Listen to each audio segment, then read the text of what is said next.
Hi, this is Ben Houck with Queen City Sword Guild. We're going to go ahead and we're going to go over some of the rules that we're going to be having for the Cincinnati Can Opener, which is basically going to be our half armor tournament. What you're looking at here that Dom so kindly is wearing for us is his set of half armor. He is wearing pretty much the limit of what we wear here for this event. If you have more, that's okay, but it's just going to affect how your scoring works, okay? So let's talk about targets that are openings. So we're going to be assuming that around here, the bicep, the tricep, the inside are open targets, as well as the armpit and around the shoulders, okay? Because there is this noticeable gap here. That's going to be one of the scoring targets. The other scoring targets are going to be the thigh down. That's going to be counting as any leg shots, all right? That is slightly contrary to what the original rules were posted as. We're just finding that if you don't have the whole leg, it's not just as interesting a fight. And we want to have interesting fights.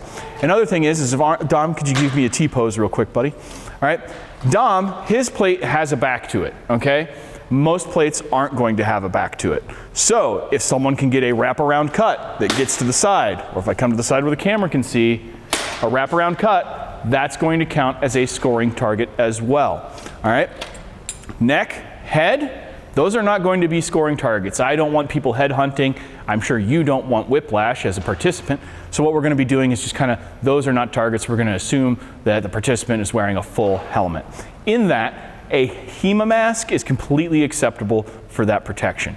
You will still be counted even if you're not wearing a helm. You can wear a full HEMA mask because, one, I know they protect you better than a lot of helms that are out there on the market, and I understand that a helm is a very expensive piece of equipment, okay? That being said, Dom also has pauldrons, okay? Not every suit of armor that is out there is going to have pauldrons. These are the one ways that you can kind of sneak past some rules. If you're not wearing pauldrons, that counts as a hit.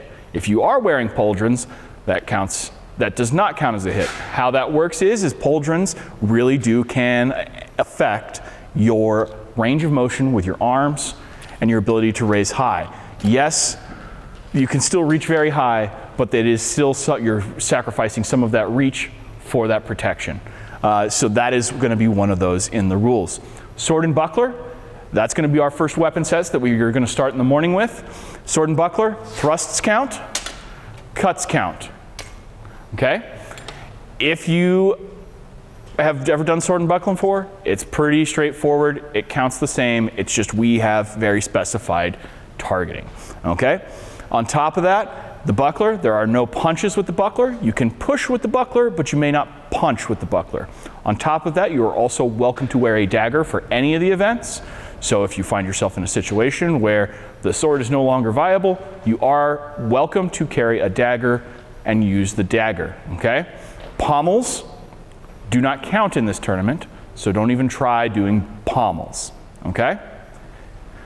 Cool, so that's the arming sword. Now, with the arming sword, there's also a couple other rules. If you do have a messer, you are welcome to use a messer. The complex hilt on a messer is simple enough that it's not really an issue, as well as it's generally shorter. Also, arming swords will not be allowed.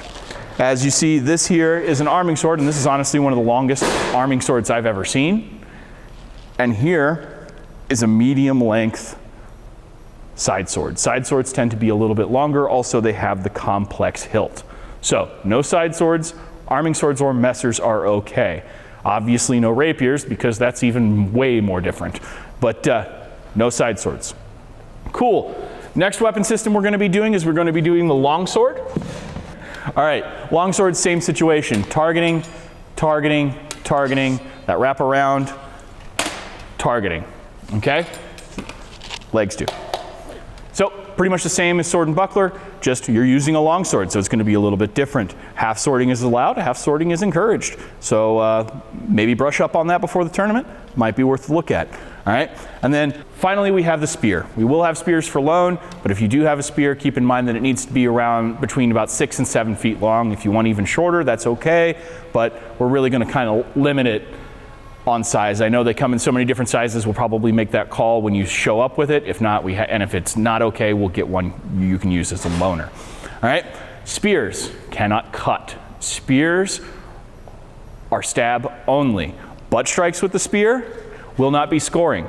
So don't try and clobber someone's head, because that's how you would generally use a butt spike. If you want to use it for a trip, so if Dom is stepping forward, I am allowed to trip the knee, okay? I can go in the middle and block out the knee. Dagger is highly encouraged for the use with spear if you get in close, but in general, it's going to be thrusting these points here, here, here, and here. Okay, if you can get the back and thrust in the back, okay, but no, it's not, it's going to be hard. But if you can do it, you can do it. Cool, I think that's pretty much it for the rules. Just to cover it one more time, it will be 3 double elimination brackets, 1 for sword and buckler, 1 for longsword, 1 for spear. That means we're going to be kind of judging who wins the entire tournament, kind of like you would if you were doing a Mario Kart tournament where you get points for where you place in each event. Excellent. Thanks for watching. Hope to see you June 8th.